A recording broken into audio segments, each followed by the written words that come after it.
Assalamualaikum warahmatullahi wabarakatuh. Halo anak-anak, apa kabar hari ini? Semoga kalian selalu dalam keadaan sehat ya. Tetap semangat meskipun kita belajar mengajarnya itu secara daring ya. Oke, sebelum kita memulai pelajaran pada hari ini, silahkan kalian berdoa di rumah masing-masing ya, agar apa yang akan kita pelajari hari ini itu bisa bermanfaat dan berjalan dengan lancar. Berdoa dimulai.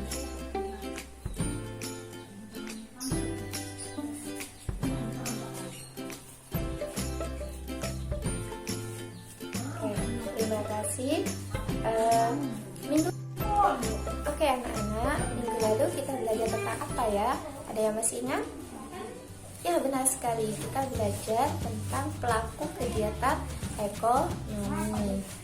Masih ingat tidak pelaku kegiatan ekonomi itu siapa saja ya? Ya, benar sekali ya. Jadi pelaku kegiatan ekonomi itu satu, ada rumah tangga konsumen, kemudian rumah tangga produsen yang biasa kita sebut RTP, dan yang ketiga ada rumah tangga negara atau RTN, dan masyarakat luar negeri atau MLN ya. Nah anak-anak, jika kalian masih ingat, kira-kira mereka melakukan kegiatan apa ya? Ya, benar sekali, mereka melakukan kegiatan ekonomi yang terdiri dari apa saja? Satu, kegiatan produksi, kedua, kegiatan konsumsi, dan yang ketiga adalah kegiatan distribusi. Di manakah mereka melakukan kegiatan ekonomi? Jawabannya adalah di pasar. Nah, pada hari ini kita akan belajar mengenai terbentuknya harga pasar dan struktur pasar, yaitu kita saat ini sudah memasuki bab yang keempat tentang terbentuknya harga pasar dan struktur pasar. Ya, kalau kemarin kita belajar tentang kegiatan ekonominya saja. Nah, hari ini kita akan belajar mengenai terbentuknya harga pasar dan struktur pasar. Bagaimana sih proses pasar? Apa saja sih yang terjadi di pasar? Nah, itu yang akan kita pelajari di pertemuan kali ini. Terbatas oleh waktu, tapi tidak apa-apa ya, yang penting kalian bisa memahami. Yang pertama, tujuan pelajaran kita hari ini adalah satu, itu kalian harus mampu mendeskripsikan pengertian permintaan dan penawaran. Kemudian yang kedua, kalian mampu melukiskan kurva permintaan dan penawaran. Kemudian yang ketiga, kalian bisa mengidentifikasi faktor-faktor yang mempengaruhi permintaan dan penawaran. Kemudian kalian mampu memahami perhitungan tentang fungsi permintaan dan penawaran ya. Yang pertama, kalian harus paham pengertian permintaan dan penawaran. Kemudian yang kedua, kalian harus memahami faktor-faktor apa saja sih yang mempengaruhi permintaan dan penawaran. Kemudian yang ketiga, kalian akan belajar tentang kurva permintaan dan penawaran. Kemudian yang keempat, kalian akan belajar mengenai fungsi permintaan dan penawaran. Oke, sebenarnya bagaimana sih proses terbentuknya harga di pasar? Nah ya, jadi terbentuknya harga di pasar itu terjadi kesepakatan antara penjual dan pembeli. Nah, apa sih penjual dan pembeli? Bagaimana pasar itu bisa, proses terbentuknya harga itu terjadi? Yuk kita simak materi berikut.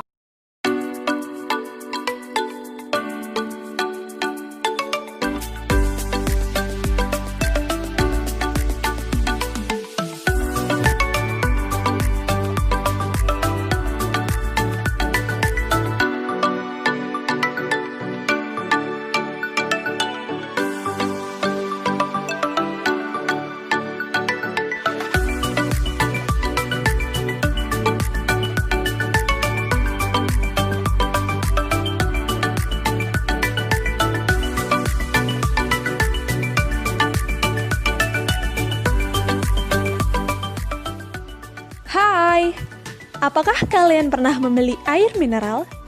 Tentunya ada banyak sekali merek, bukan?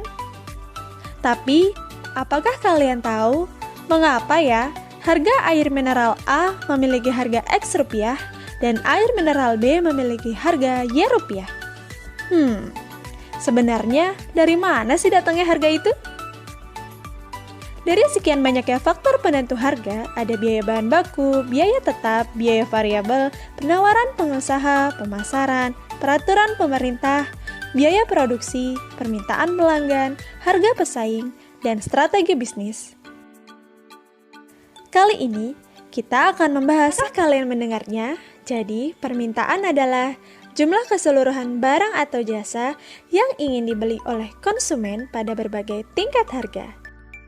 Sedangkan penawaran adalah jumlah keseluruhan barang atau jasa yang disiapkan oleh pihak pengusaha untuk dijual kepada konsumen. Lalu, yang dimaksud hukum permintaan dan penawaran itu seperti apa ya? Kira-kira contoh sederhananya seperti ini.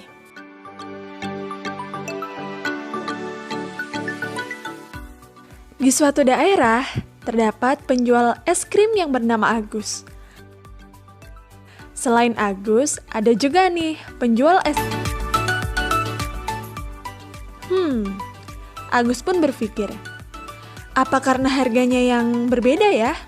Agus pun menurunkan harga es krimnya menjadi Rp6.000.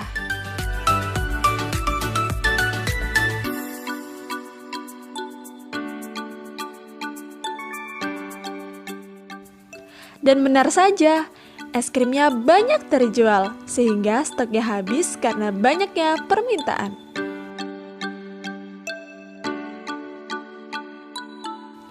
Kemudian, Agus menghubungi supplier untuk mengirimkan stok lebih banyak lagi.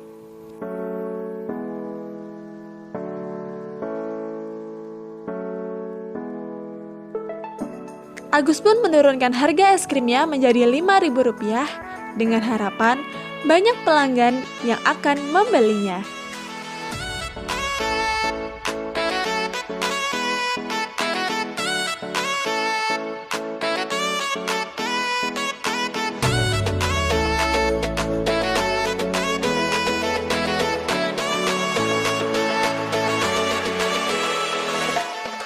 Karena jumlah pelanggan Yuni sedikit, Yuni pun menurunkan harga es krimnya menjadi Rp4.000. Dan Agus pun berani menurunkan es krimnya menjadi Rp4.000 juga.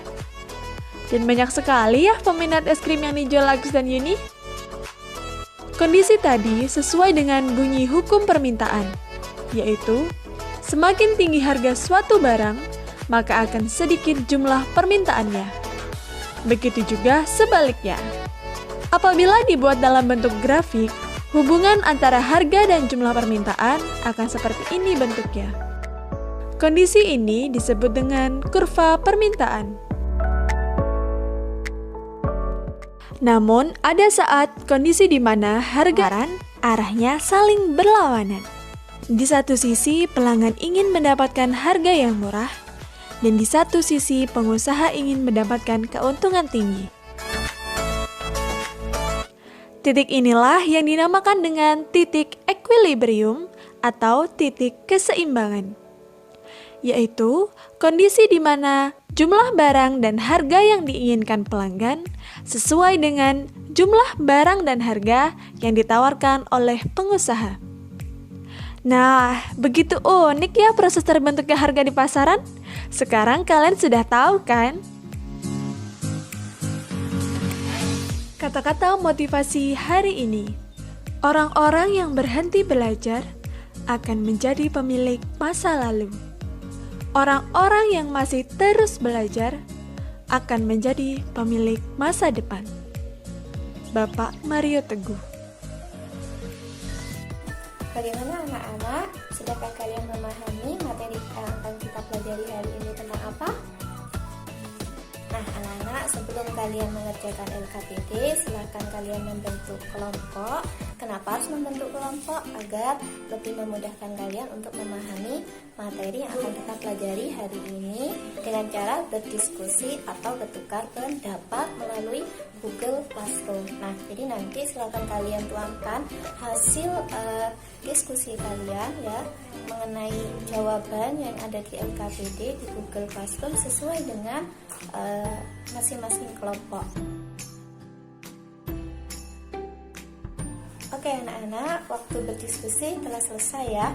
Jadi selanjutnya ayo kita ke Google Meet. Silakan kalian klik link yang sudah saya bagikan di Google Classroom untuk kegiatan selanjutnya, yaitu mempresentasikan hasil yang sudah kalian diskusikan dan jawaban kalian di LKPD seperti apa.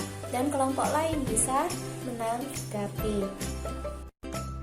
Oke. Kegiatan kita pada hari ini cukup sampai di sini ya. Jangan lupa untuk materi berikutnya silakan kalian pelajari tentang elastisitas dan juga harga keseimbangan pasar.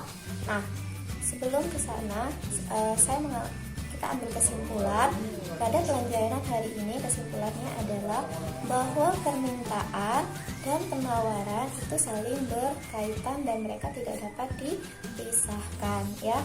Kemudian bagaimana proses terjadinya harga? Jadi di sana terbentuknya harga itu adanya kesepakatan atau bertemunya antara permintaan dan penawaran ya. Kemudian apa saja sih hukum-hukum faktor-faktor yang mempengaruhi permintaan dan penawaran? Saya kasihkan yang satu adalah harga barang itu sendiri, kemudian ada selera, ada pendapatan, kemudian juga tingkat usia dan tingkat pendidikan. Sedangkan untuk yang penawaran apa? Biaya produksi ya. Tuh, itu kesimpulan hari ini. Jika kalian belum ada yang masih bingung, belum kalian pahami, silakan kalian tanyakan kepada saya. Oke, terima kasih untuk pembelajaran hari ini. Saya akhiri. Kita berjumpa kembali di pertemuan berikutnya. Terima kasih atas partisipasi kalian. Wassalamualaikum warahmatullahi wabarakatuh.